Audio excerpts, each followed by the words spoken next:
Salut tout le monde, aujourd'hui on apprend comment faire un Day Night Cycle dans Unity. Vous allez voir, c'est super simple. On a deux méthodes, une qui est quand même assez facile et une un petit peu plus difficile mais qui change aussi la couleur et l'intensité de la lumière. Donc, sans plus tarder, on commence. Donc, deux manières de recréer l'effet. La première va être super simple, c'est que vous avez besoin de votre Directional Light. Ici dans mon level, je l'ai mis en rotation 000 et je me suis créé un script dessus. Donc, créez-vous un C# script sur votre objet et c'est vraiment super simple. La première manière, ça va être de venir ici dans le update et on va écrire transform.rotate et on rotate autour du vector3.right. Ensuite, tu lui donnes une vitesse quelconque, donc je vais lui donner 1.0f pour le seuil du tutoriel, question qu'on peut le voir se déplacer.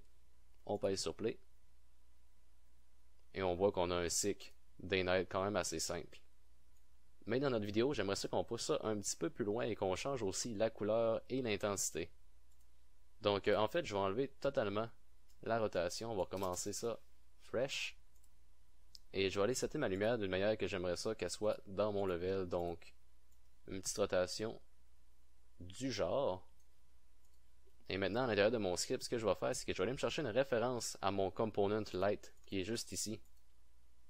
Pour ce faire, je rouvre mon script encore. Je vais aller écrire une private light que je vais appeler this light et je vais venir la signer ici dans mon start. Donc private void start, this light va être égal à get component de type light comme ceci, et ensuite dans mon update private void update je vais venir faire des opérations pour changer l'intensité de la lumière. Donc, comment qu'on fait pour changer l'intensité de la lumière? Il va nous falloir un float, premièrement, qui s'en va de 0 à 1. Donc, je vais appeler ça ici un private float transition, que je vais mettre à 0 pour starter. Et juste en dessous, je vais me décrire un public float transition speed. La raison qui est public, c'est à cause que j'aimerais ça pouvoir le modifier dans l'inspecteur pendant que mon engin roule. Et finalement, un private bool sunrise, qui va être égal à false. Donc, j'avais dit que j'avais besoin d'un float qui passe de 0 à 1 et de 1 à 0. Donc, ça rebondit à chaque fois qu'il touche une des deux extrémités. Et pour ce faire, je vais venir écrire transition va être plus égal. Et ensuite, je fais un opérateur ternaire. Donc, je dis, bon, si on est pendant le sunrise, je vais écrire transition speed fois time.delta time. Et si on n'est plus pendant le sunrise, moins transition speed fois time.delta time. Et dans le fond, mon transition va être plus égale avec une des deux valeurs ici, dépendant de est-ce que c'est le sunrise ou non. Juste en dessous, maintenant, il me faut un moyen de déterminer si on n'est plus pendant le sunrise. Donc, if transition est plus petit que 0.0f ou transition est plus grand que 1.0f. Si c'est le cas, j'écris sunrise va être égal à pas sunrise. Et on va écrire un debug.log et on va venir debug la transition.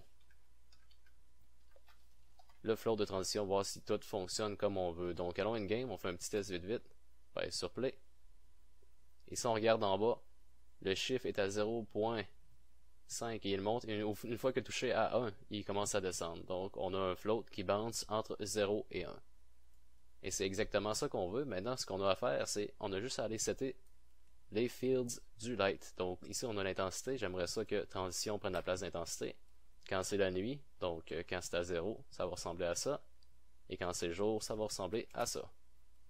Donc, on va venir ici en bas, on va venir écrire this light.intensity is equal to transition. Et là, on aimerait ça mettre une petite touche de plus parce qu'on est cool.